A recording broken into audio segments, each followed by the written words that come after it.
6 guys, 3 sports, no leash. This is the Unmuzzled Sports Podcast. Football, hockey, and baseball the way it's meant to be. Loud, raw, and completely unfiltered.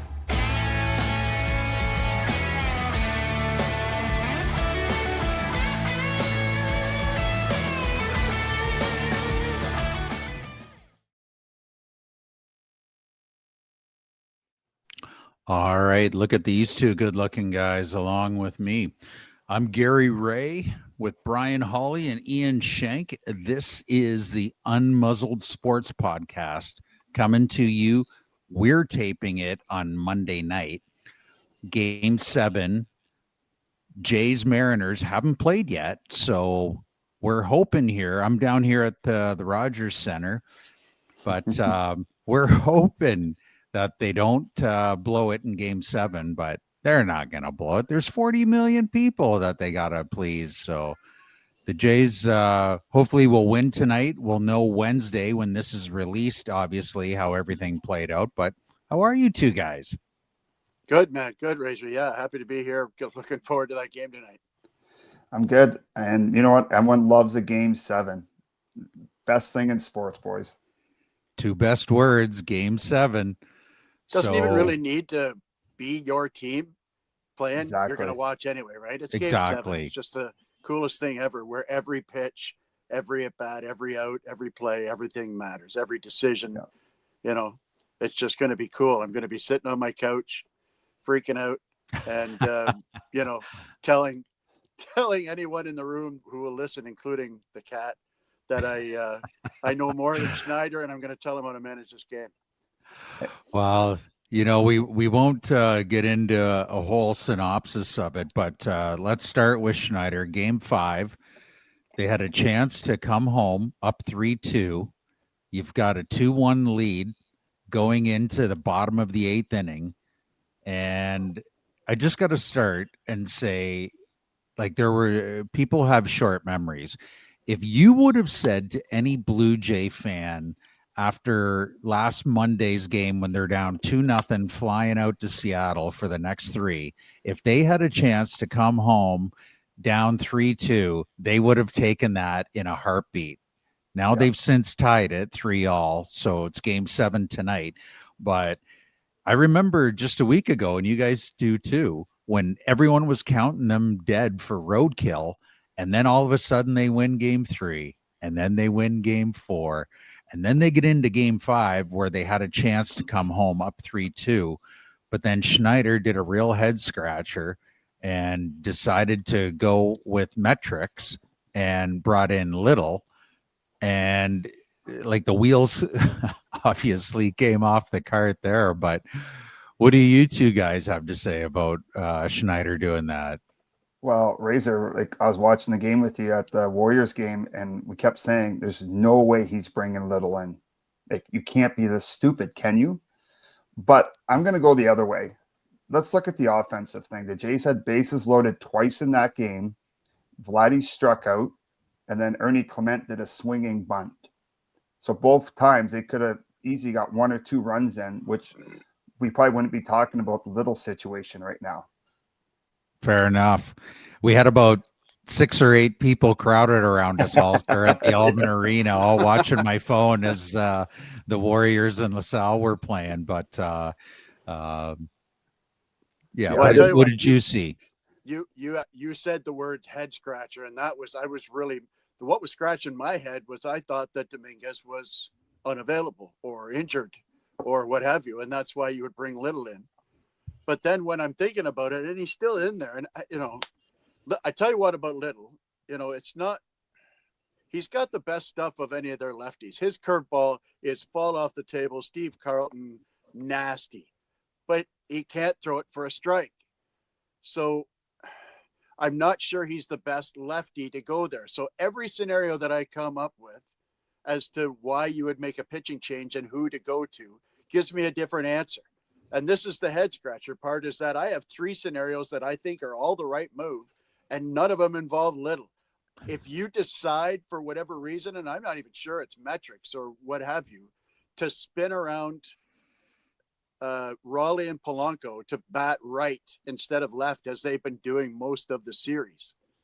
So if you feel that's the way you got to go, then I don't understand Little, because you have zero room for error with those guys with a 1-run lead, and Lauer's the better touch, better control pitcher. So if you go lefty, you go Lauer.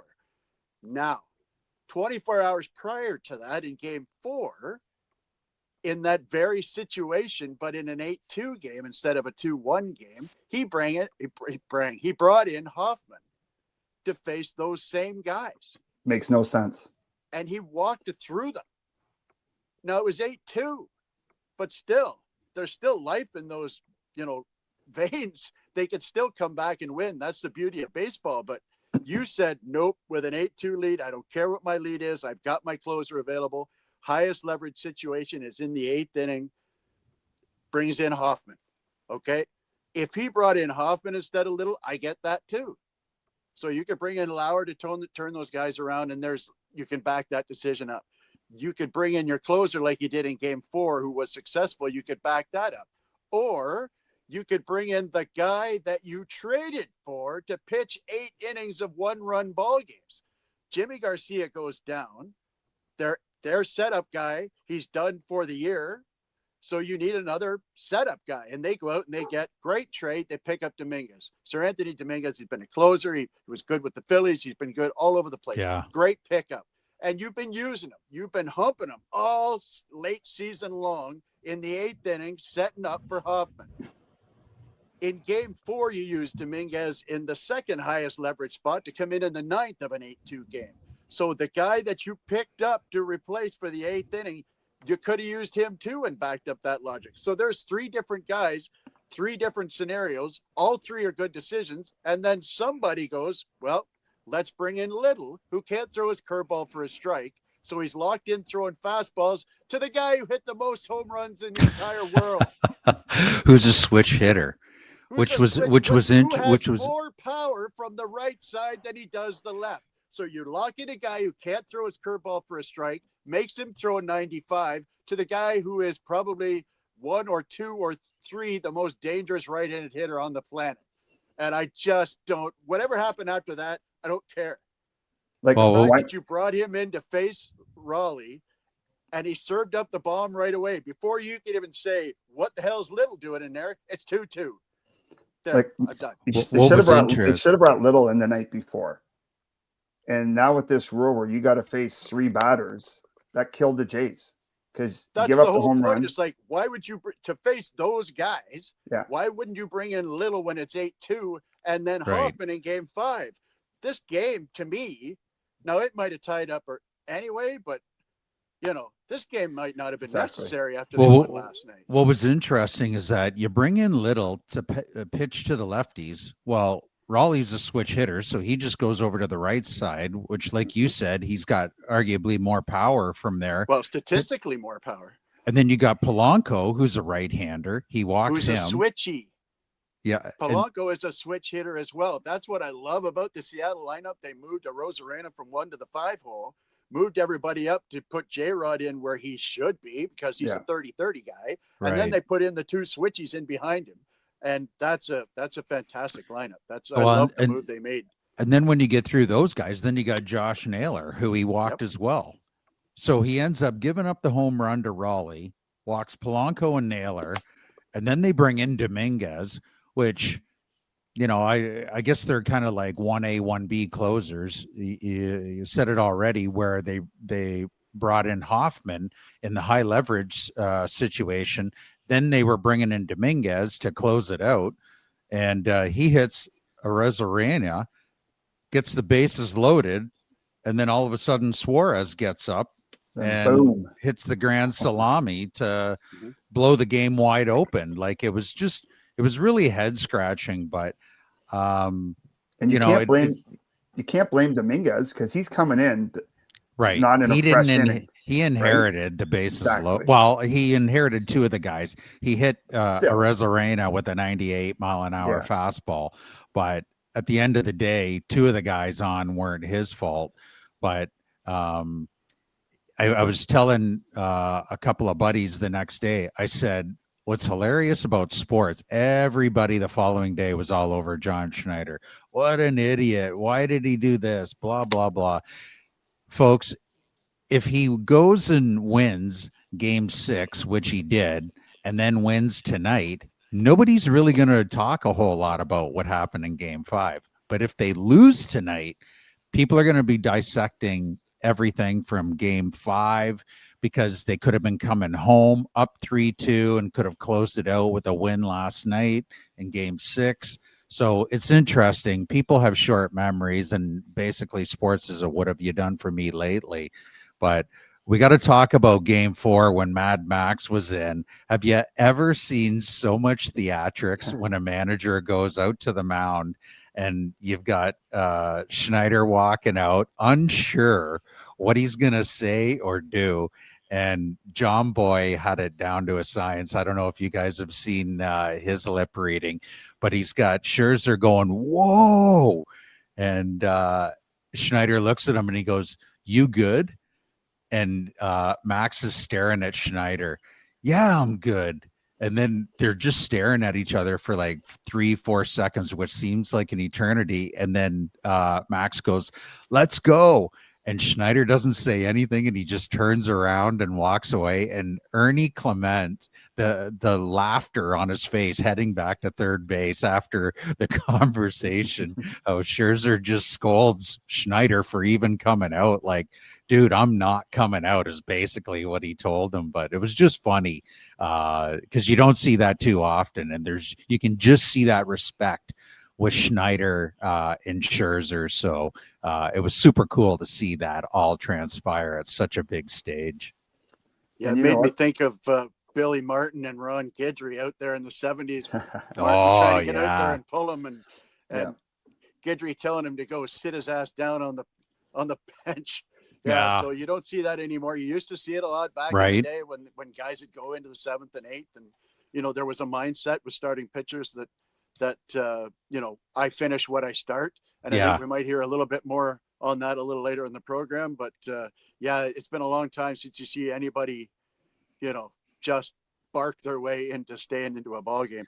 And be respected. That's a healthy Max Scherzer, right? Like if you don't give him that week and a half rest, I don't think he gets that amped up because he knows he's fresh. Keep me out there. He's a veteran. He knows how to pitch in these situations. He's been there. Yeah, that was super cool. Like to just see that respect. Like it wasn't Scherzer showing up Schneider. Schneider loved it. Like if you heard his post-game conference, he was like, I've been waiting for that. Like that's why we went out and got Max is, to bring him in. He's fiery. We know exactly what we were getting. So that was great to see. All right, let's talk about game 6 yesterday. Jays win 6-2. You got rookie Trey Savage with the season on the line. He only goes out and deals 5 2/3, 2 earned runs, 7 strikeouts with 3 walks. Totally dominated and overshadowed Logan Gilbert, the Mariners pitcher. What was interesting, though, is he's cooking along the first couple innings. Then he hits into a jam in the third. Bases loaded, 1 out, and he's got Raleigh up to bat. So you can't walk him even if you wanted to. Raleigh's only got 64 home runs this year, including the playoffs. And he gets Raleigh to hit into a 3-6-1 inning-ending double play. But, folks, what a great backhand dig by Vladdy going to his right. Like, that was amazing. And then he throws it over to, I think it was Jimenez. And then he throws it back to Savage. But Savage was laughing. He says, I was just thanking the good Lord for putting me on first base. I had no idea where the base was at the time. So, well, and that's, I've talked about that before with others. That's why you do what we call PFPs, is pitchers fielding position. Every year in spring training, you got to do your PFPs, and they do the reps where they pretend to throw the ball to the plate, and then they got to bust it over to first base and get the throw over. But they don't practice the double play very much at all. No. You got to get there early and turn and find the ball. And it's, like you said, it's Jimenez throwing it. Doesn't have the strongest arm for a shortstop, but it's still coming in over 80. He's used to throwing them that fast, not catching them that fast. Right. He's got to find the base. So Yeah, it's a talk about going out of your comfort zone. It was not enough is being talked about. Him being on that base to get the double play that costs him a run if he's not there. Exactly. Then you get into the fourth, same thing, bases loaded again with one out, and he gets Crawford to hit into a 4-6-3 inning-ending double play. Like that could have been dramatically different, and that's the season on the line. Like if you get one of those balls, not so much Crawford's, but if you get Raleigh's, like a foot further ahead, Vladdy can't get to it. Like it's there's two runs, one for sure, possibly two score, and it's a whole new ball game. Well, Razor, if Rivas, that ball was like a foot from leaving the ballpark in right field. If that goes out, there's two runs. That double play doesn't happen, and that inning goes on, and I think Yasevich might get pulled. Yeah. So it's such a game of inches. Yeah. Yeah. Absolutely. And then they get into the fifth. Same thing. They get into a 6-4-3 inning-ending double play. And that's when, then in the bottom of the inning, Vladdy hits that hanging curveball to over the left field wall into the pen and gives them a 5-0 lead, which was comfortable, but the game still wasn't over because you're only in the fifth inning. Then you get into the sixth inning. Savage gives up a home run to Naylor, and you just knew, though, that it was destiny that we were going to get to Game 7 tonight. But just so exciting to watch. Like, even though I'm primarily a Yankees fan, you can't help but love the Jays. Like, ever since I was a kid, all you heard about was Jesse Barfield, Damaso Garcia, George Bell, Jesse Barfield, Jim. Like you can't help but love these guys. So I've got my Joe Carter jersey on, giving them hopefully luck tonight to, bring her home and set up Game 1 for Friday or Saturday against the Dodgers. Friday, yeah. So is Springer, like my big thing is Springer. They need him healthy, and he's not now. No, he can't. Hardly put any pressure on that knee, right? Yeah, I find it. It's pretty much the same situation as Bo, except they can't both play because neither one of them can run now. So Springer is just going to rear back and try and fire everything over the fence. That's what you get out of Springer. If he hits a home run, it was worth him being in there at DH. Late in the game, if he gets on, don't be surprised if they pinch run Loperfido for him. But yeah, I think that he's going to be good to go. I mean, if he can walk, he'll play. So you're looking for a Kirk Gibson moment here, eh? Where he just hobble around the bases. Yeah. Yep. Exactly. Yeah, for sure. I remember a couple of years ago when I was with the IBL Panthers, and we had Raul Gonzalez, who was probably the best player in the IBL that year. But he hurt his hamstring late in the season. He was a guy who was probably on his way to winning the MVP, and hurt his hamstring, was playing on one leg, just wasn't the same after that. So, it's tough to keep going when you're injured, but these guys are so talented. They can make that happen. They can make the big play happen. And let's face it, Springer's a guy who has a history of making things happen when the lights are bright, shining brightest. Mm-hmm. That's what they're paying them the big bucks for. I'm going to play a little clip from our sponsors, and then we'll jump into End Zone and Fantasy right after that. This trending segment brought to you by Best Western Plus Arden Park Hotel, located at 552 Ontario Street, Stratford, located steps from the Festival Theatre, while offering first-class accommodations with an extensive range of services, including conference center, banquet facilities, and heated indoor pool.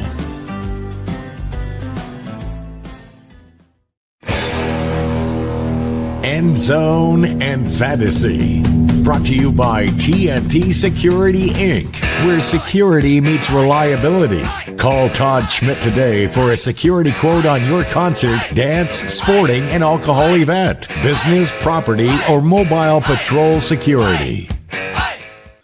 Okay, what another great weekend of college football. The weekend of upsets. Man, oh man, is it getting exciting? That NIL deals with all the top college guys has just leveled out the playing field. We were talking earlier before we came on air how there's no more dynasties like with Alabama and Clemson and all of those big dynasty. Ohio State's probably the only standing dynasty left, because now with the NIL money, people are like, they're basically just saying, show me the money. They're not coming to Alabama because of Nick Saban anymore. They're not going to Clemson because of Dabo, so it's just really interesting to see such a level playing field. So I'll just quickly go through the top 12 rankings after the weekend games. Number 1, Ohio State. They stay at number 1. They beat Wisconsin 34-0. Indiana has moved up one position. They're now number 2. They beat Michigan State at home 38-13. Texas A&M, they move up one spot to number 3. They're at 7-0. They beat Arkansas at Arkansas 45-42. Number 4, Alabama. They're 6-1. They move up 2 spots. They took down Tennessee in Alabama 37-20. What a cool thing they have there. I guess it goes back, I researched, it goes back to the 1960s. They play Tennessee the third Saturday every October, and the winning team gets to smoke cigars. I guess it goes back to an old Alabama training staff. They hadn't beaten Tennessee in many, many years. And so he handed out cigars to the team and staff. And so now I'm wondering why. I'm watching the game, and all the Alabama fans, it's like a plume of smoke in the stands. And all the fans are smoking cigars, celebrating the win over Tennessee. So that was kind of cool. You got number 5, Georgia. They move up 4 spots. They're at 6-1. They beat Ole Miss at home 43-35. Oregon moves up 2 spots. They're 6-1.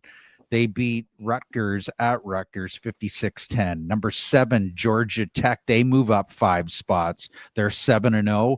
They took down Duke at Duke 27-18.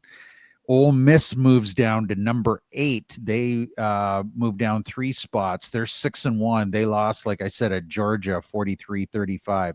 Miami, that was probably the biggest upset of the weekend. Friday night, they lost at home to Louisville. They're 24-21. They moved down 7 spots. They're at 5-1. Vanderbilt, they move up 7 spots, beating LSU at home 31-24. They're 6-1. BYU, they're 7-0. They move up 4 spots to number 11. They beat Utah at home 24-21. Notre Dame's back in the top 12.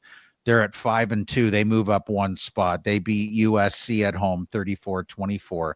And then the notables looking on the outside, Oklahoma, they're 6-1. They're at number 13. LSU, they moved down 10 spots with that costly loss to Vanderbilt at Vanderbilt. Texas, they moved down 1 spot, even though they beat Kentucky 16-13 at Kentucky. But boy, oh boy, Archie Manning and the boys are falling like flies there at Texas. Moving on to NFL headlines. Some of the games that kind of caught my eye, not necessarily because they were last second plays, but just teams that seem to be riding in a groove right now. Did you guys watch any of that 9:30 a.m. game over from London? The Rams took on the Jaguars. They beat them 35-7 over in London. Oh, Matt man. Stafford, yeah, And he only Devontae threw Adams too. unbelievable. Stafford throws for 5 TDs, 3 of them to Devontae Adams. So that was pretty cool. I picked up Stafford because I've got one of my quarterbacks hurt in one of my fantasies, Lamar Great pickup. Jackson. Yeah, huge. The chaos in Denver. Shanker, you were telling Halzer and I about what was going on. I wasn't even watching that. I was flipping between a few other games. The Broncos come back at home to win a thriller, 33-32 versus the Giants. The Broncos, my God, they were left for dead. They were down 19-0 at the start of the 4th quarter. And, I can only imagine the pain on Giants kicker Jude. How do you say his name? McAdams. He missed 2 extra points. Yeah. Poor guy. Wow, he wants to find a rock and hide under that.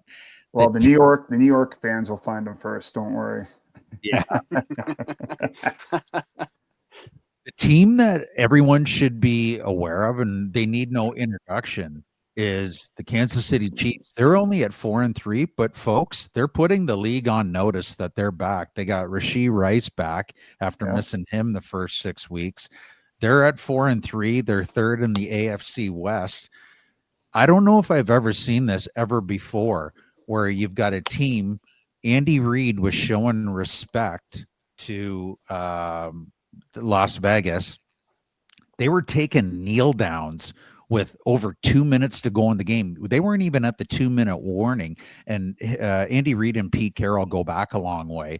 And they had Gardner Minshew, who had come in by that time to relieve Mahomes. He was kneeling down with 2 minutes and 40 seconds left to go in the game. And just a classy act, right? They didn't need to pummel them anymore. Mahomes is heating up. He had 2 TDs to Rice. And in my opinion, even though they're at 4-3, I think that Kansas City being to the Super Bowl 5 out of the last 7 years is the team to beat, and winning 3 of them. So be on alert with them. You had one team showing respect in KC, and then you had the other team where New England just wanted to keep running the score up on Tennessee because of Mike Vrabel. Mike Vrabel send a message, right?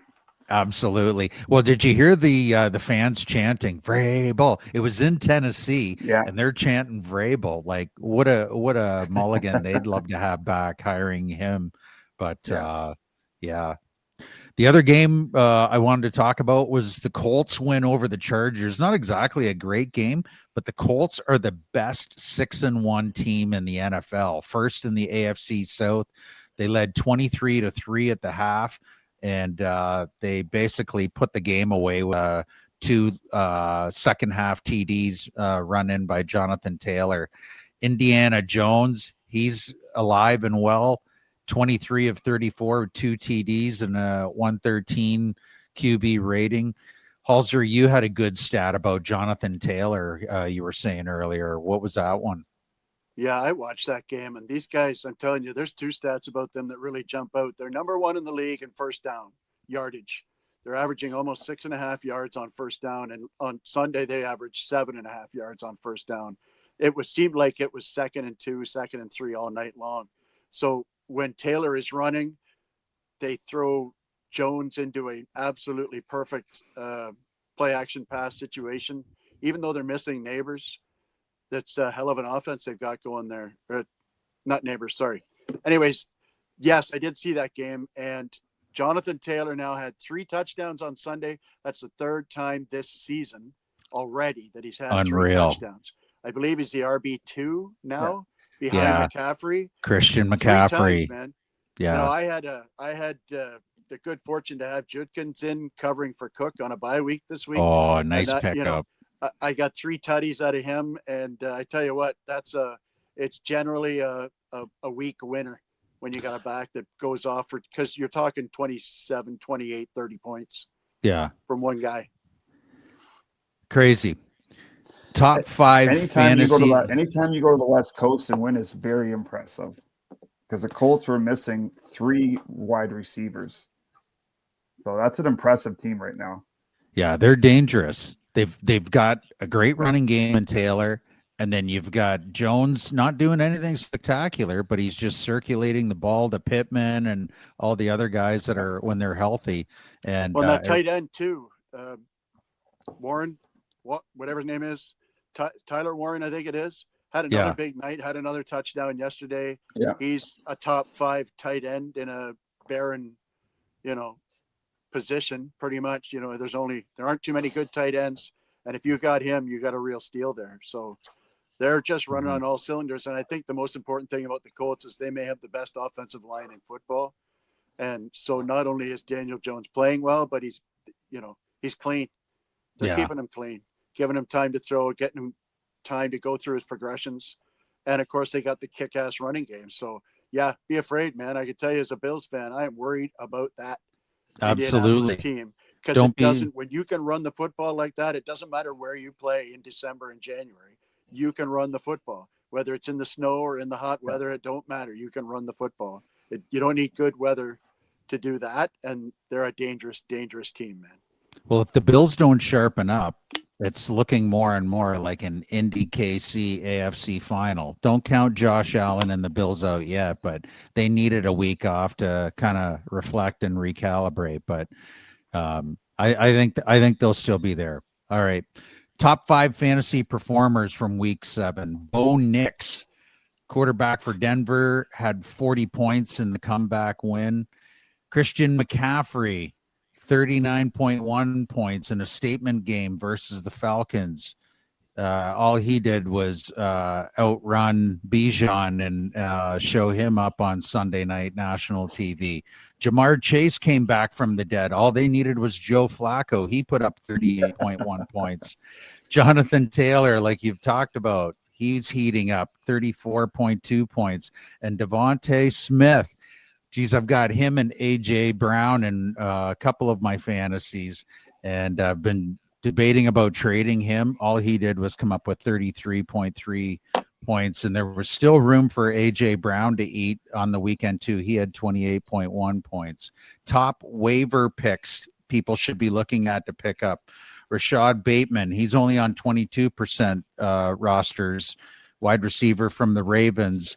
They drafted him to take some heat off of Zay Flowers, so keep him on your radar. Flacco, like we mentioned, all he does is win wherever he goes. Remember last year when Cleveland picked him up, he all of a sudden set Cleveland on fire and had them talking again.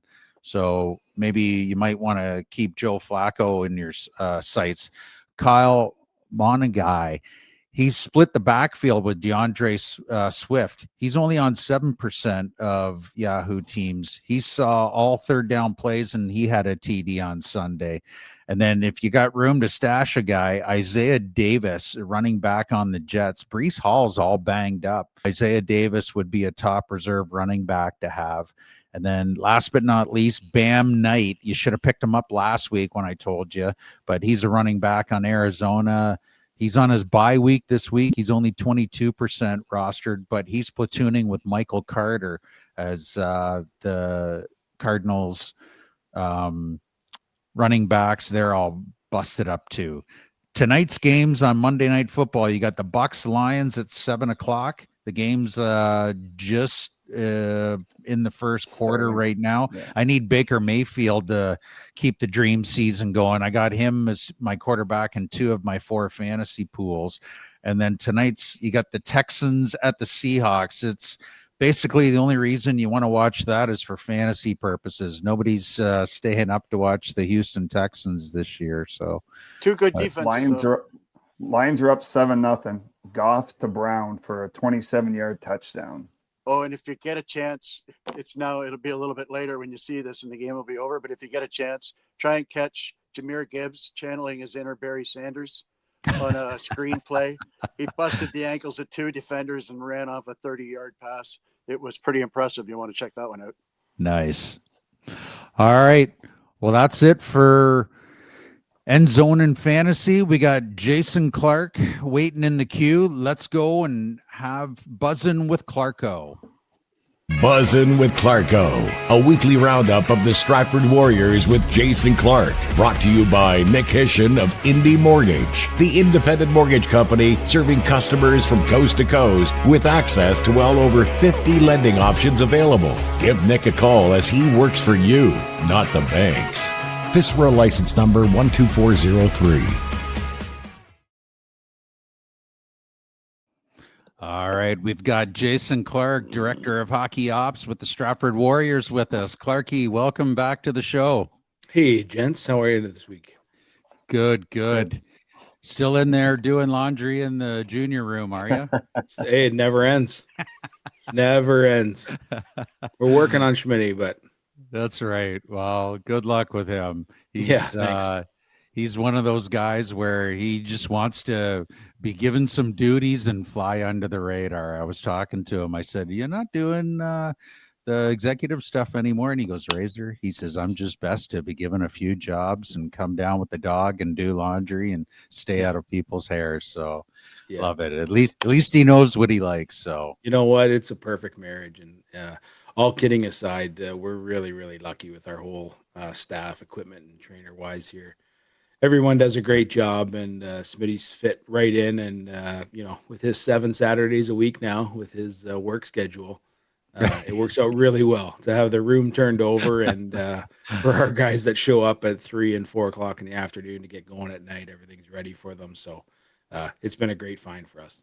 Well, I can imagine that Cody and the boys would love being able to walk in and Smitty's got everything washed and ready to roll. So Yeah, shout out to Smitty for all, and Cody and Bo and Quent, all the guys that are down there helping you guys out. So shout out to them. for sure. Big weekend. You walked away with 3 of a possible 4 points. You don't want to sound negative, but it's unfortunate the way last night slipped away. But let's start with Friday nights. Was really excited to see this Evan Arnold.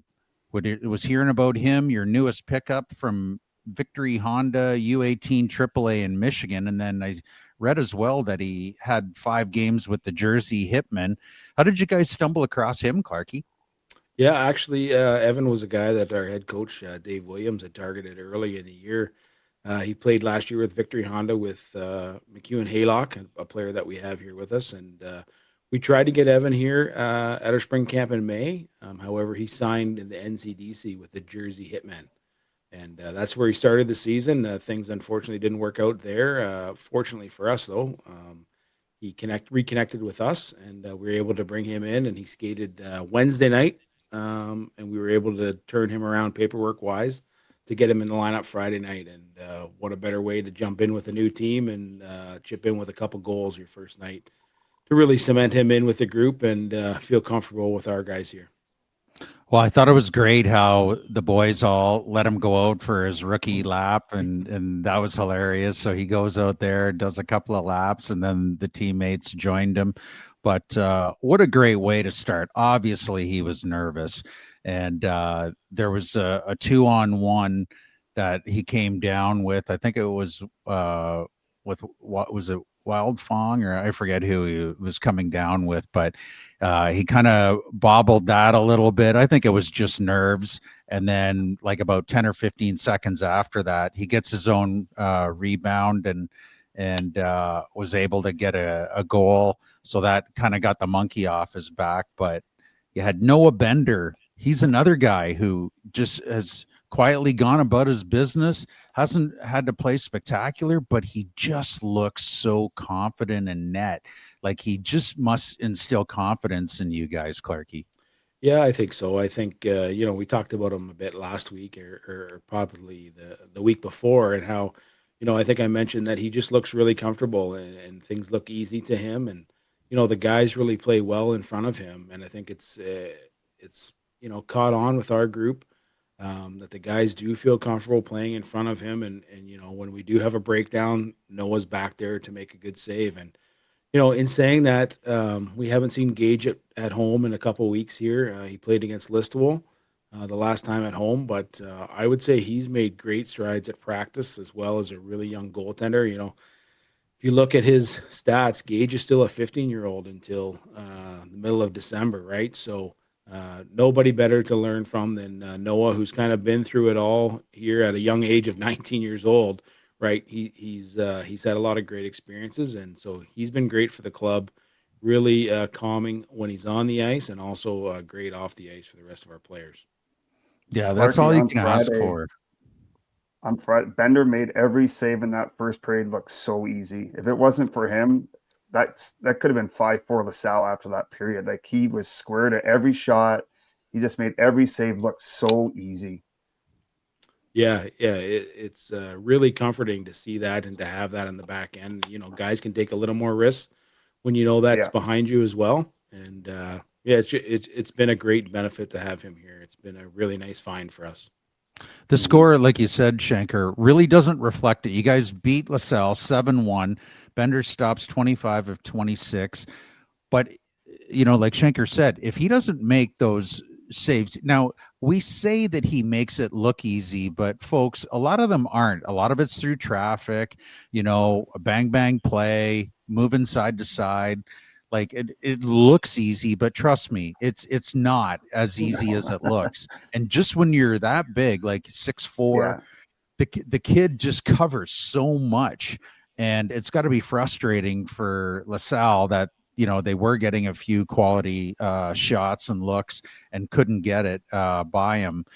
In the first, you ended up having Wild Fong. He got his own rebound from Haylock that put you up 1-0. Then Slattery, he seems to have gotten on a heater again, which is nice. He gets his 4th of the year off a goal mouth scramble from Kipfer and Wild Fong. Then you had Dom Marshall on a breakaway. My goodness, Short, that was 4th great. line. Yeah, like just unbelievable. That came from Brown. That put him up 3-0. Then Frayne puts you up 4-0 with 10 seconds left in the first period. He crashes the net after McGurn gets his shot, and he gets his 1st of the year. And so you go into the first intermission up 4-0. And then that's in the second. That's where Arnold gets his first from Blake and Kravich. It was a nice rebound from a sharp angle, and it was Vader that he had missed the 2-on-1 pass earlier. And then in the third, Arnold gets his 2nd of the night, a rebound off of Curtin's point shot from McGurn and Curtin to put you up 6-1, and then Dom puts it away with his 3rd of the year to put it at 7-1 from Frayne and Slattery, and just an overall great 2-point night. Yeah, for sure. And listening to you rattle off the goal scorers that night, one key thing that we have going for us right now is you've just went up and down our entire lineup, right? Everybody's spread contributing. out. Yeah. So that's a really good sign for us to see. It's not all coming from one line. Each line is contributing, and the back end as well. So things are going well for us right now. We're still missing a couple key pieces. Jonas Schmidt didn't play either game this weekend, and nor did Aaron Green. And they're two high-end guys for us that really drive the game each and every night. And both guys are battling an injury right now. So, I'm really, really happy with the group as a whole. And to get another 3 or 4 points again this weekend, trying to keep pace with everybody that's in front of us, we're in a pretty good spot. Like just looking at the Western Conference, you guys have only played 10 games. You've got London leading with 14 games, but you guys are still ranked number 8 in the power rankings through October the 12th. So that's got to be flattering, when you guys have played 4 less games than some teams and you're still ranked in the top 10, which is nice. You've got tied for 1. You have Cambridge and St. Catharines. Then you've got the you've got Cambridge at 1. Then you've got the Falcons and the Sugar Kings tied for 2. Then you got the Corvairs at 4, the Lincolns at 5, Fort Erie at 6, London at 7, you guys at 8, St. Thomas at 9, and then the Maroons have fallen all the way down to the 10 spot. They they're not going to be there for long, but they had that hot start, and now they've fallen a couple of spots. But no, it's a great league, right? And those rankings, we feel good about those rankings. I think it was last week I mentioned we're a week to a week and a half behind the rest of the league with hosting that OHL game the first weekend of the season and not playing. And, we're 6 points out of first place in the Western Conference, and we have 2 to 4 games in hand on everybody ahead of us. So, we feel like we're in a really good spot. I would say we struggled a little bit at the start of the year with scoring some goals. We probably left a couple points on the board there, but we feel pretty good about where we are right now and moving forward. And it doesn't get any easier in the West. London, Waterloo coming up this week, be another big games. Tough test. Yeah, for sure. I got to have a shout out for Haylock. Loved his energy Friday night. He had that huge hit on Gingras near the LaSalle bench. He chased him down. I was worried that he was going to get a charging, to be honest with you. But then when he caught up to him right along the boards and he took him out cleanly, just a great hit. And like I said, I loved his energy. And Haylock had couple of point blank chances late in the third. Unfortunately, he just put it right in the bread basket, right in the gut there of the old gorilla monsoon.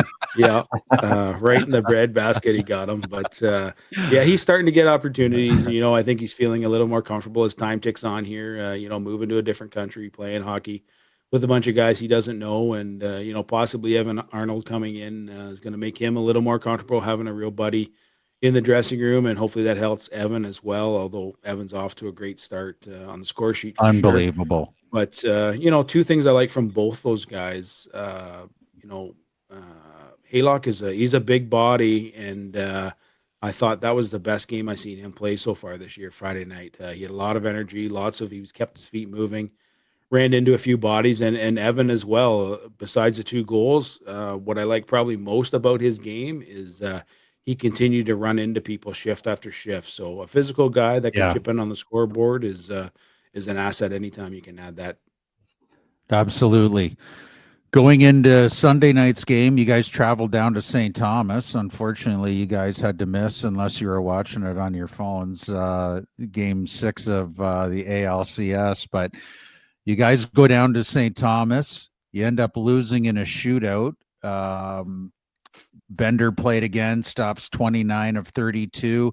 It started off good. Your power play specialist, but he got a regular goal for a change. Grady Murphy gets his 4th of the year at 3:25 to put you guys up 1-0 from Curtin and Kipfer. And then Arnold gets his 3rd in 2 games at 5:06 of the second period, puts you guys up 2-0. He had that one from McGurn. And then Wildfong gets his 4th at 14:52, puts you guys up 3-1. That was on the power play from Slattery and Kipfer. And then tell us what you saw coming out in the third period. You got a 3-1 lead going into the third period. What did you see, Clarkie? Well, I saw a team that came out that thought we had a 10-1 lead. And we came out a little slow, and I think everybody on the podcast here, plus whoever may be listening who's watched St. Thomas play, they're a very quick young team, and they were very hungry. And we came out just on our heels and kind of watched them a bit. They drove the net for a goal. They were cycling in our end for the second goal to tie it up 3-3, and then we kind of settled in and realized, hey, we're in a really tight game here. And it was a great game overall, but I would say my emotions when we lost in a shootout was that it was a really bad loss. But given 24 hours and time to think about it, it was a really good game. It was a great point to get, but it was frustrating to see us come out a little slow and not continue to have our foot on the gas to play against the hockey team when we're up with 3-1 lead. I think going into the third period, we should have much more of a push on our own to continue to cement that lead and secure those 2 points. But, St. Thomas, kudos to them. They're a great, great young team, vastly improved over what I've seen in the last couple of years, and some really high-end talent on that team. So warning to anyone who's listening in the league, you cannot sleep on St. Thomas. They're a great team, and they're going to give everybody fits. And they kind of remind me of us last year. I know we chatted a bit after the game last night when I was listening to the Jays game in the truck on the way home. I did not get to see a pitch, but I did listen to the last couple innings on the route home. But they are a group that kind of reminds me of us last year, right? We had 14 rookies, and I thought we had a lot of good young people into the league last year. And, we caught some teams sleeping because we were so young, and they're going to do the same thing. So kudos to them. I wish we had 2 points, but we'll take the 1 and 3 or 4 any weekend. I would take that weekend. No scoring in overtime. And then in the shootout, Menard was the only scorer of 5 shooters.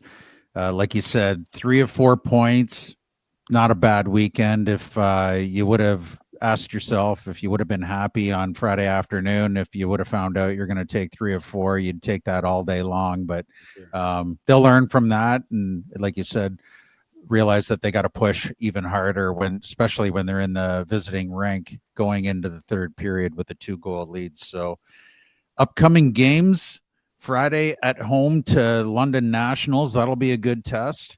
And Sunday, then you guys go to Waterloo for an afternoon game. So, Clarkie, what do you expecting this weekend? We'll expect another really tight game here Friday night against London.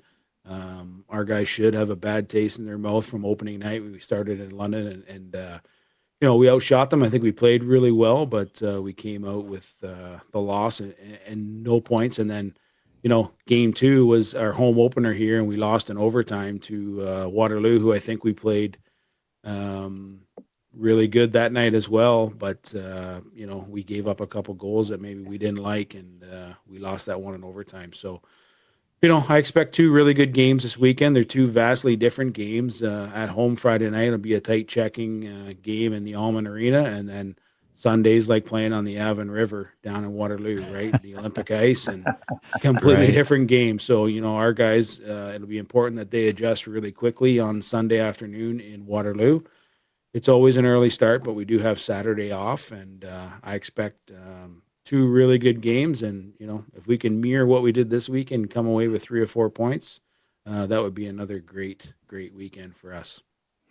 Well, looking forward for more points this weekend out of London and Waterloo. Clarkie, thanks so much for your report. Jason Clark, Director of Hockey Operations with the Stratford Warriors. Clarko, thanks again for coming on. Hey, thanks for having me, guys. And go Jays tonight. Hopefully you get the podcast wrapped up, and we can all enjoy that and talk about that tonight and tomorrow. So thanks again for having us, and we'll see you guys next week. Awesome. Thanks so much, Clarkie.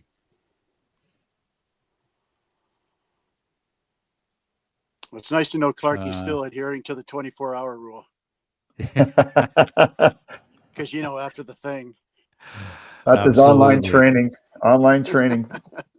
100%. All right. We got Chris Chessel, Chester's Perch, sitting in the queue. Let's get on with Chester's Perch.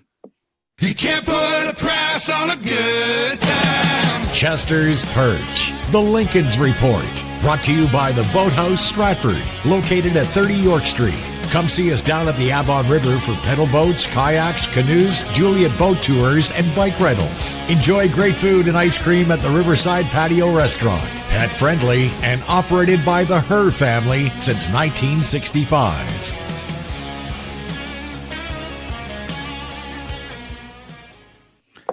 Chester, welcome back to the show. How was your weekend? Hey, weekend was good. Caught a couple hockey games, and yourselves watched a lot of ball, a lot of football. Pretty good weekend all around for sports, as always this time of year. October, the best yes. month of sports. Absolutely. Yeah. So, Chester, you guys had a busy weekend. You took 4 out of a possible 4 points. You started Friday off with a 4-3 shootout over the Stars. You guys outshot the Stars 42-27, and Brogan Calhoun stopped 24 of 27 shots. Did the Stars goalie stand on his head, or what happened there? I wouldn't say he stood on his head. I would say we made him look pretty good most of the night. Really, we controlled most of the game, I would say, especially the first 10, 12 minutes again, similar to last Friday night. We came out flying, and, I think St. Thomas did a pretty good job to stay in that game, but I wouldn't say he stole the game at all. A lot of it is our own doing, not shooting when we should or not getting quality shots when they're available. Maybe trying to be a little too fancy sometimes, but, hitting, and then we do shoot it, we're hitting them right in the belly or in the chest. So, these things happen when you're having trouble scoring goals. Well, we just had talk with Jason Clark earlier, and he was telling us, putting the whole league on alert, that St. Thomas is a team to be aware of. They aren't going to surprise anybody coming into people's barns now, because the jig is up that St. Thomas is vastly improved from where they were last year. So you ended up getting a first period goal from McGregor as his first of the year from McMillan. The first was pretty rough. I see that there was a charging penalty, 3 cross-checking penalties. They wanted to play a little bit chippy, did they? Or what was the first like that you saw? I didn't think it was too chippy. I think they were just calls that the refs feel they need to make sometimes. It wasn't bad though. After the whistles and stuff, things were pretty clean. It was mostly in action, in-game kind of stuff that guys were doing. I didn't find it chippy at all. Okay. But yeah, like Clarkey said, St. Thomas is a really good young team. They're gonna be right in the mix of that top 6, 7 teams, I think, in the West. They can fly, and they don't seem to give a crap about their age at all. They're like, hey, let's go play hockey, boys, and they got lots of young talent. And obviously they're well coached too. Jason Williams has been around. Obviously a former NHLer, had a lot of really good years in Strathroy. And he's come over to St. Thomas and built a really good team. And if they can keep that team together for a few years, they're gonna cause fits. Challenging part will be keeping them together. Some of those guys will be OHL bound, I think, next year for sure. But hey, they're building, right? They're not quite back to the St. Thomas days when Gary Ray was in the lineup, but they're trying real hard to get With back the to mullet. that point. No, that's right. That's right. So, Do you ever see that picture on the wall? I haven't been to the new Joe Thornton Arena, but oh, when used to play out of the old Elgin Memorial, they had a picture of our Sutherland Cup championship team, the 86-87 team. And guys would text me and say, hey, man, just looking at a picture of you with hair for a change. So that was always funny when people would text me, but great years, great city, passionate, a lot like Stratford and St. Mary's. People know their hockey. They expect the best of you, and can't say enough about the town of St. Thomas. Well, it's a city, but yeah, just a great place for hockey.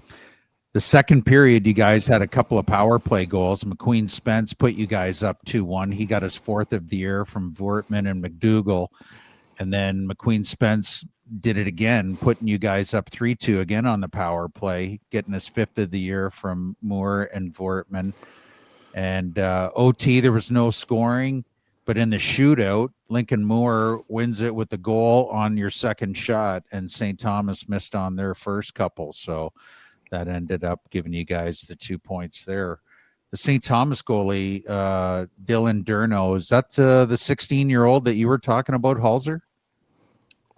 Yeah, yeah, he's the younger of the two. I think he's like, I don't think that's their number one guy, Durno, to be honest with you. I think the other guy is. But his save percentage was .915 or .918 going into that game. Yeah, he's an 8th round pick of the Owen Sound attack. He stopped 38 of 41 shots there on Friday night. What did you see Friday night, Halser? Well, I agree with Chesson that I don't think the goalie really stood on his head. I just feel like for the last 4 or 5 games, as well as they're playing now, and that needs to be said first, is that the forecheck is happening now.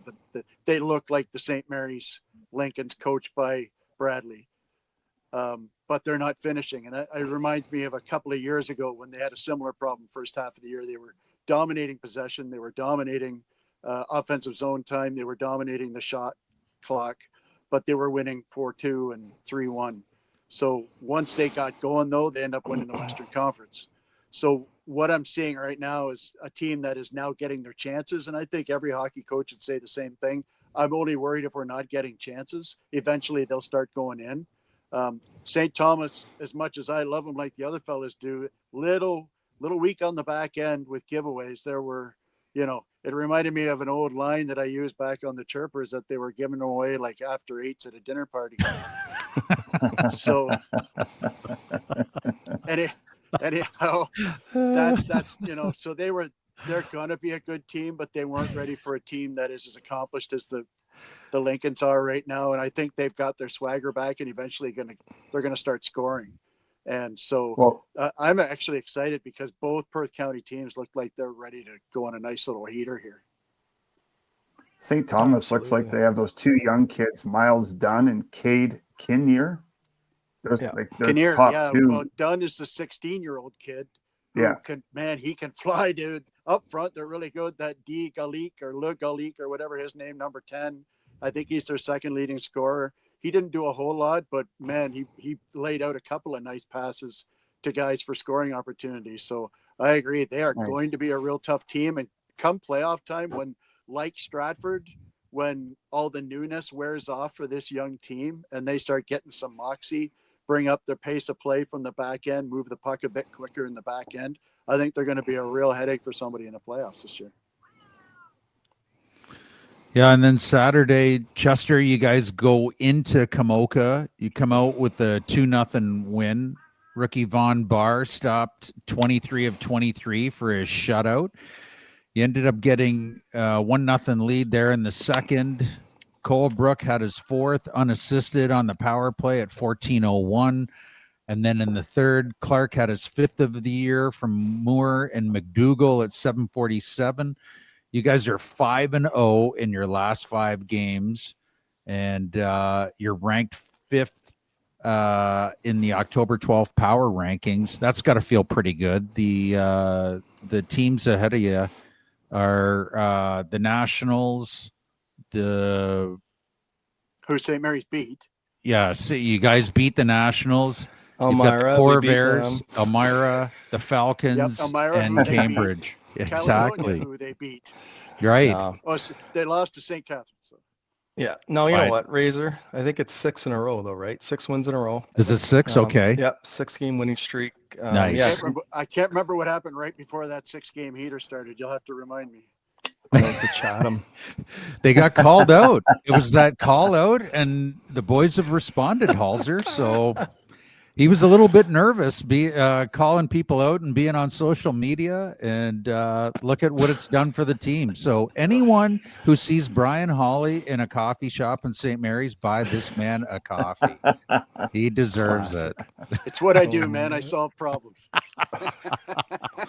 That's right.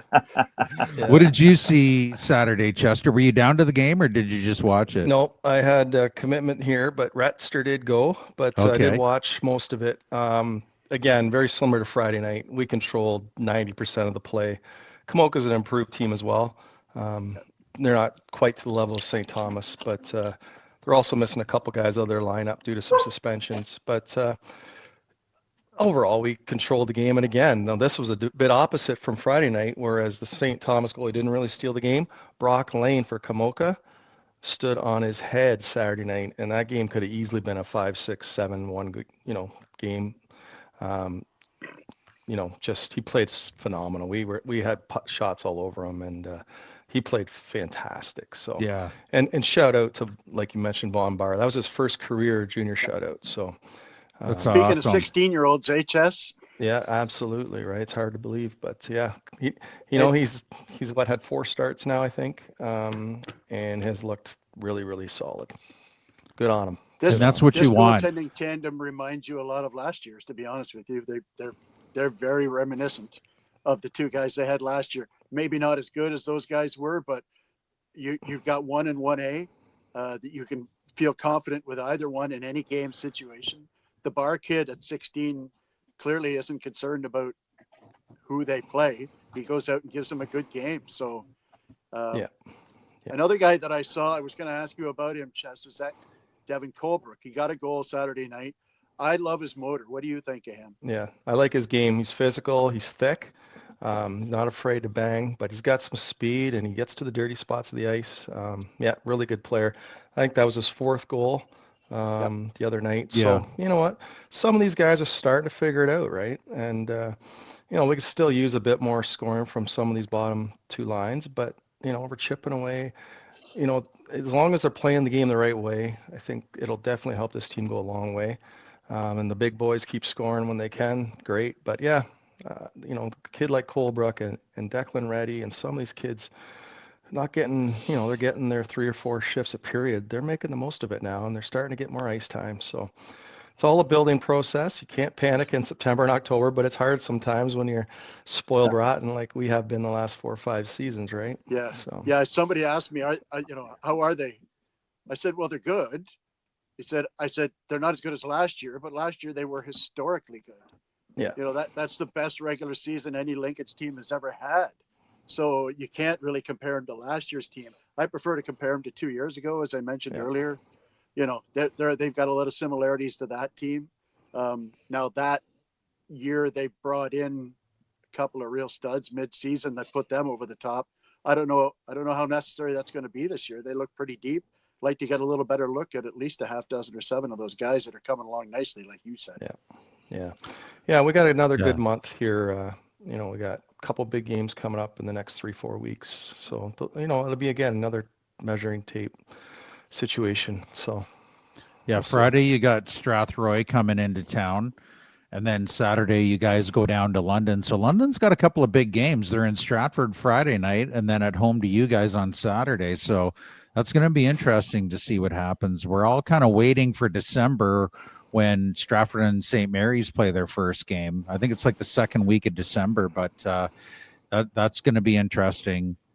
People are really going to be able to see who's at the top and who's in the middle, and it's going to be exciting to see. So. But well, I tell you what, if you're not sorry, Razor, if you're not doing anything Saturday night, there are few better games in the go than a London St. Mary's game. With all due respect to Stratford, and there is certainly a rivalry building with Stratford, it's London and St. Mary's. And I joked earlier about the change in their fortunes, but what was probably more accurate was that when they were kind of in the doldrums, London came to town and kind of poked the bear a little bit, and they've been playing lights out ever since that London game.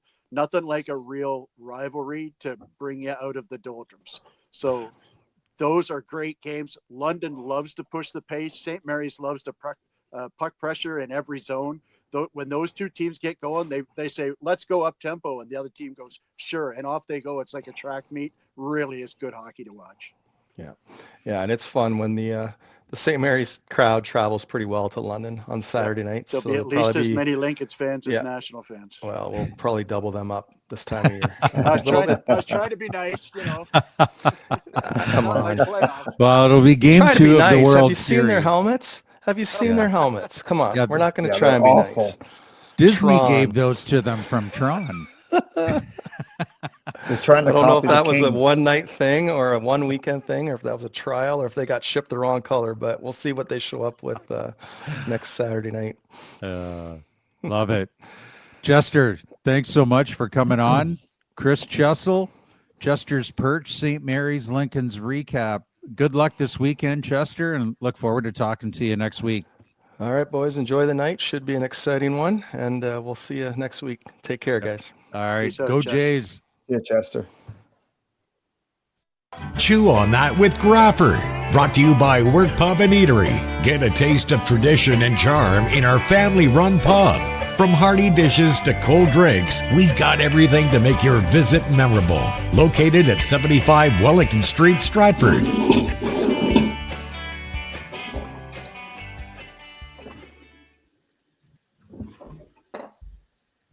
Oh, all right. Local fan favorite, Dave Graff. What's going on? What's up tonight, lads? I thought that was John Kruk for a moment there. Yeah, that's right. That's right. I'm getting about that big. I'm getting close. Not quite. That or Lenny Dykstra. I wasn't sure which one. So I thought it was Tug McGraw. Tug McGraw. I love Tug McGraw, where he was once asked, Tug, do you like natural grass or AstroTurf better? And he goes, I don't know. I've never smoked AstroTurf. Graffer, how are you, brother? Good. How are you guys? Good. Good. Yeah, what do you got going on tonight? You got the Phillies in behind you. You got the hat, the cork under the eyes. Hey, this is the real stuff. It's not those patches they wear now. I think I last wore this maybe back in the Avon school days when we were playing Avon versus Britannia against Johnny Fountain in the summer finals. And right, tough guy to get out with the local pickup with Shakespeare and Avon School finals with Kevin Smith and John Fountain and the Strong Street Boys. Yeah. Yes. No, I wanted to talk tonight. I know we don't have a lot of time, but quickly here, a couple things with pitching, and that's what I want to focus on with baseball, because I know you guys got to be as frustrated as I am watching kind of what goes on nowadays compared to, years gone by. And I get it. It's totally different. The whole harm care, the whole, even with kids, we're watching their arms more and more than when all of us pitched as, 12, 13, 14-year-olds. But I go back to two different ways to look at this. I go back to the complete game in baseball, which we know is out the window. And I'm unfortunate that it is, because we all love seeing a guy go 9 innings. We loved that as a kid. And, back in the, you can go through the data from 85 on through 10 years ago to today, and it's from 20, 30 complete games a year leading the league to 3, maybe if you're lucky. I think this year we had a couple guys do 2 complete games maybe in each side. Like it's just crazy. And, I get it. There's more Tommy Johns, there's more elbow ligaments going, but at the end of the day, these Fergie Jenkins, the Carltons, all these guys that threw 160 pitches a start or 130, whatever it was. Nolan Ryan, they never had surgeries. They were just workhorses. And, kind of leads me into my bit of a rant here, where very frustrated, as we all are, with what's going on in a couple of the games in Toronto. And I welcome your opinion, but, I look at game 2 and games 5 and game 1 and game 5, the game 1 that Gossman started. Yeah. And, that's why I got the Phillies in the background, because there's a very good similarity here. And I did look up some stats, but I remembered back to 1980 when Carlton threw game 2 against Dick Hauser and the Royals. And, it was a tight scoring game. I think that ended up 2-1 Phillies or something. Phillies won. But I remember thinking, here's a guy that went 8+ innings through 100 and whatever pitches. And you got Gossman in the 5th, 6th inning the other night, game 1. He throws one bad pitch. Raleigh hits it out. Okay. The big dumper hits it out. Fine. Right. Walks a guy. He's at 76 pitches and he's getting pulled. And I'm thinking, why? Like, you got a $23 million ace on the mound. Let him work out of his problem. You bring in a guy in Little that's got a 5.50 ERA since August, right? Sure enough, wild pitch hit, whatever later. It's 2-1. It ends up being a 3-1 final.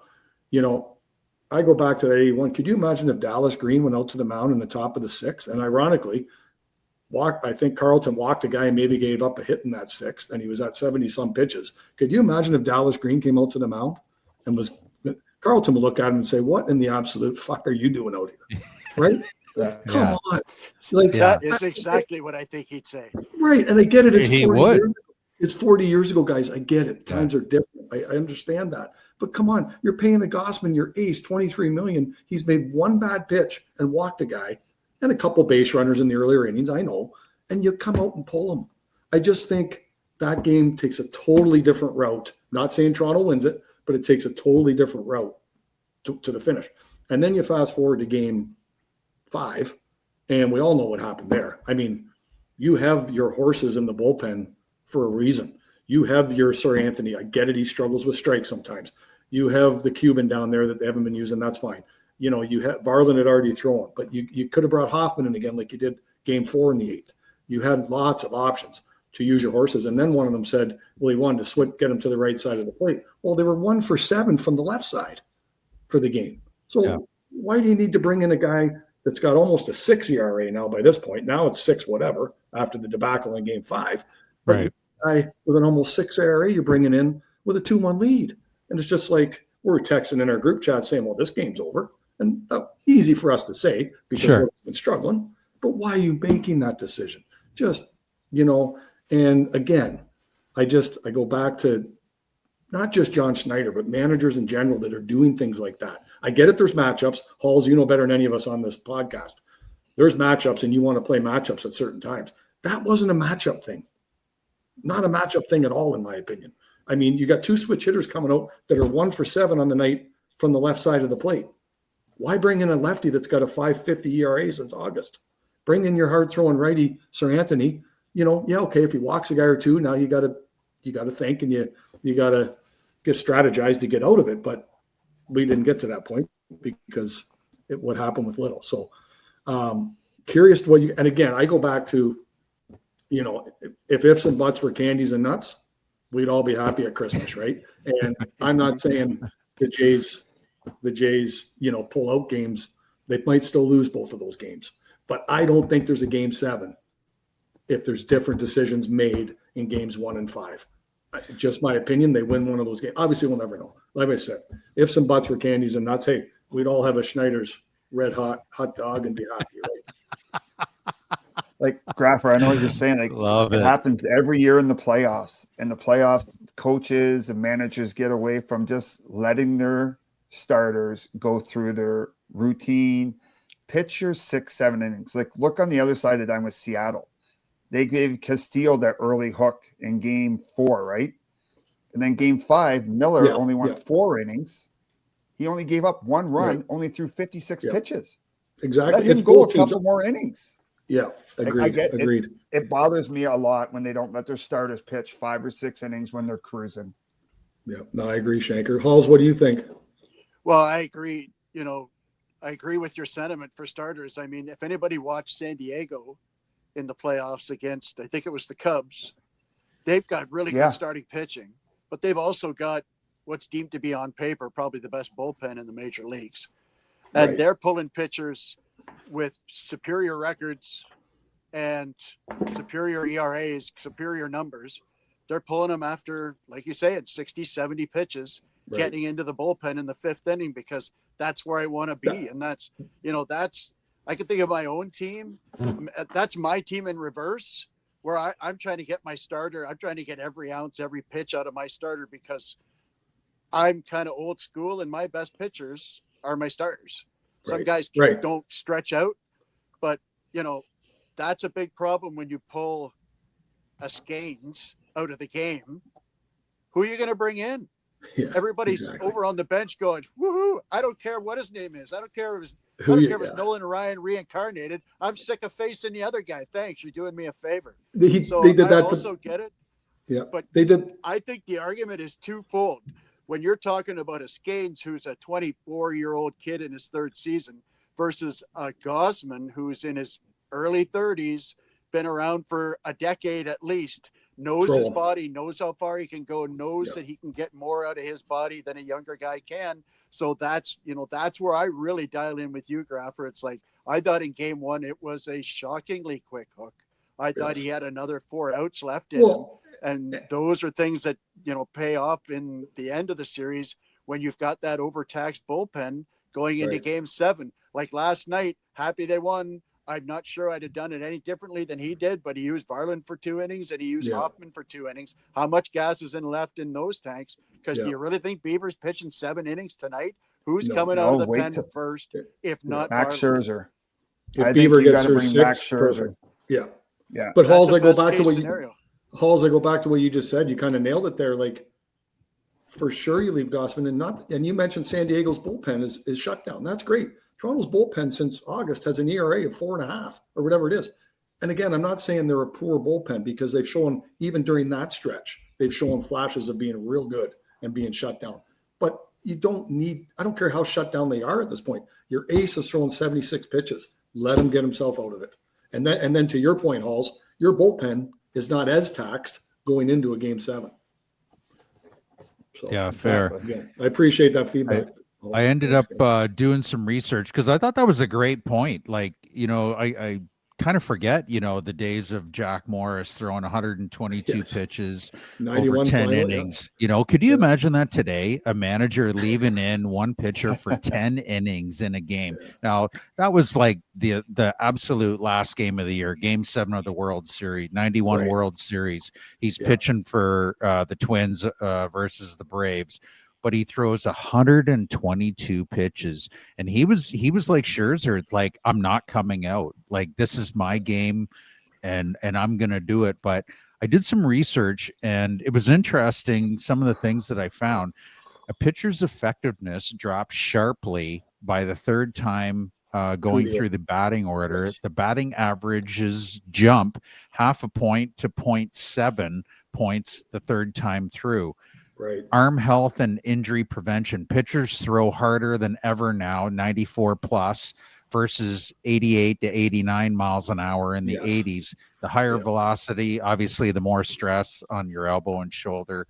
But the other thing is that the bullpen specialization, like the modern bullpens, deeper and more specialized. Now, I'm not saying it's right or wrong, but they look at all these analytics. And in the 7th, you're looking for a setup man. The 8th is that high leverage guy. And then in the 9th, they want to bring in your Tom Hankey, your Hoffman, your closer. Mm-hmm. The pitch and efficiency and command declines as fatigue sets in. around 80 to 100 pitches. And basically, like, starters once threw 300 innings a season, and now most barely reach 180. I remember seeing some guys that would, had clauses in. I think it was Bassett had a clause for 200 innings. He would get a bonus. So 200 is even a lot now. And that was 320 years ago, right? Or 30, exactly. 40 years ago. Yeah, exactly. Right. I get all that. I just think Gossman at 76, you said it, Razor, 80 to 100, third time through. You know, they're throwing 5 miles an hour harder by average. But let the guy throw 90 or 95. 100%. He's got I 3, agree 4 with more that. outs in him. You don't need Little in that ball game, and that's a much better chance of a W. Well, and it's not, if it was Savage up there, maybe you think a little bit differently. But sure. With Gossman and Scherzer and now Bieber, let them get out there. These guys aren't rookies. They've won awards for a reason, right? Whether it be Cy Young, World Series, whatever. Yeah. Let them, unless it's absolutely catastrophic, let them get out of their mess, right? Like you saw Savage do it, 3 times, where he needed double play balls, right? And the 3rd, 4th, and 5th last night. So I agree 100% with you. It's just in the 70s and 80s, the pitchers were trained differently. They were fewer breaking pitches, lower velocity. They pitched for contact, not strikeouts, unless your name was like Ryan, Seaver, Valenzuela, or Morris. Right. The pitchers used to pace themselves for 9 innings. Now they max out their efforts for 5 or 6 innings. So I don't know. I'm not smart enough to know what the answer is, but I agree with you 100%. Let a guy get out of his own mess if, it's not too catastrophic. Right, for sure. And I think you nailed it, Razor, and Halls, you'll probably agree, and Shanker, I think with that increase in speed and the more arm action they're doing with all the pitches they're throwing, yes, that probably correlates to the increased number of blown ligaments and Tommy John surgeries, right? You look at a guy like Bieber, he's got the rebuilt ligament. His arm's probably stronger. Throw him 95. Throw him 95 if he's going okay. Don't just pull him because, he's on a 75 pitch count or whatever. But anyways, sorry, go ahead, Halls. Well, I was just going to say that it isn't as much the velocity that they're throwing it. It's the amount of effort that they're using on each pitch. And that is for multiple reasons. Right. Number one, because analytics says, why would you throw at 96 when you can throw at 99? Analytics, the upside of analytics is that you now have unbelievable tools to maximize your delivery mechanically so that it prevents injuries and is durable and repeatable and what have you. But the other side of that, now, if you were still throwing like a Jack Morris threw it 89, 90. He was a hard thrower in his day. Yeah, he could rear back and give you a 92 or 93 on a 3-2 pitch in the 6th inning with a couple of guys on base. They don't have that pitch anymore. They don't have the rear back pitch because every single pitch they throw is a rear back pitch. Every single pitch they throw is an absolute 100% maximum spin rate because they measure it. And they say, your spin rate's dropped from 2,800 to 2,550. You got to get that back up there. That's the problem with that when they use those numbers. And I think they're a little skewed, the 80 to 100 part. When you're throwing 100% all the time at 80 or 100, you're going to get pooped. Yeah, you're going to struggle with control. And the batting average goes up. It's not anything other than a physical situation. The guys back in the day, like Morris, didn't throw the ball 100 miles an hour. Remember Verlander? I'm not talking all the way back to Morris. Remember Verlander, and Shanker, you sure will. Mid-2000s. He would throw 91 or 92 in the first 3 innings. He would be throwing 97 by the 7th inning. He didn't start he got stronger as the game went on. That's pitchers. Yeah. That's pitchers managing the game and not using analytics. Exactly. And that's where I think analytics says throw it as hard as you can, as long as you can, then get him the hell out of there before he hurts himself. And let's add the other side of that. There's so much money in it now. We talked about NIL before as well. If you're a 17-year-old kid and you throw the ball 92 miles an hour, you will do everything in your power to get that ball going 94 miles an hour because that's what's going to get you an NIL deal. Now it's worth money. And if not, then it's at least worth a full ride to a Duke or some school in the Ivy Leagues, that's $1 million right there. So when you do that, when you learn how to throw now and you're learning how to throw competitively, you're throwing max effort every single pitch. And that's what's changed between before and now, is that, that old line about, I have a Maserati, it goes 185, but I don't drive at 185 everywhere. Yeah. Same thing with your pitching. Pitching's an unnatural act. And back in the day, they managed that. They didn't, of course, I don't throw it as hard as I can. If I need an extra couple of miles an hour, I can rev it up once in a while. Yeah, but that's, for sure, me, that's the biggest difference, is the amount of effort that goes into every single pitch to throw. Like, so what's your couple quick hooks tonight? Like, Bieber's already gave up a leadoff double here. Does Snyder panic quick and get Scherzer going, or who comes in after Bieber? Yeah, I think you got to let him work. Again, let him work through it. The game's early. Get out of here, worst case, 1 run, and let him settle in, right? But, yeah, you always got to be ready, I guess, to get, whether it's Scherzer, Gossman, Lauer, you always got to be ready to get somebody up, I guess, right? Just in case it gets out of hand. But, no, appreciate it, guys. Good chat. All right, Graffer. Appreciate having you on, brother. Always entertaining. Dave Graff. Stratford Encyclopedia on Chew on that. Get everybody out there, get down to work, enjoy the bar. Thanks, guys. Be good. All right, Graffer. Thanks, buddy. Take care. And like he said, go down to work and see the 40s and all the good people down there. Let's have a couple of commercials here, and then we'll come back to wrap things up.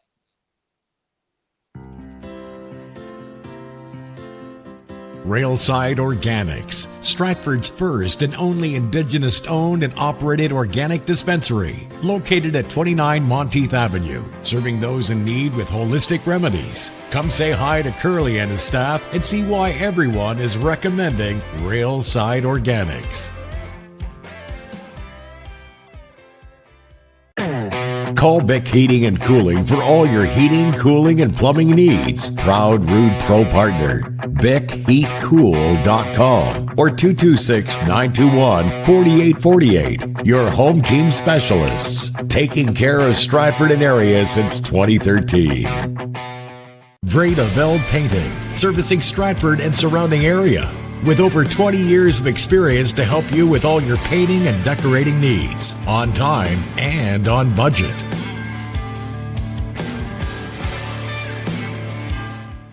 No score yet. You got Cal Raleigh up. You've got man on second and Bieber dialing 3-2, none out. Any last word? That was a great pitch. I'm just going to say, Jays fans, stay positive. Things start going wrong, and I hope I would love to see I know I'm a Tigers fan, but I'd love to see the Jays in the World Series because I think they got the best shot to beat the Dodgers. Well, you and me are drink from the same cup. You're a Tigers fan. I'm a Yankees fan, but we both love to see all the positive energy with the Jays. So hopefully they'll bring it home, and then they can go and match up against the Dodgers. That would be entertaining with all the drama that's gone through, them missing out on Ohtani, them trading away Teoscar. Like, there's a lot of subplots going on if those two teams end up meeting, or should I say when these two teams meet up on Friday night in Toronto for game 1. You already have it on your advertising that the Jays are winning, Razors. So that's right. I've got it. Game 1, Dodgers at Jays, 8 p.m. I got to manifest these things, guys. So that's right. Love it. All right. Great show as usual. I'm Gary Ray for Brian Hawley and Ian Schenk. Thanks so much for tuning in to episode 3 of Unmuzzled Sports Podcast. Go Jays.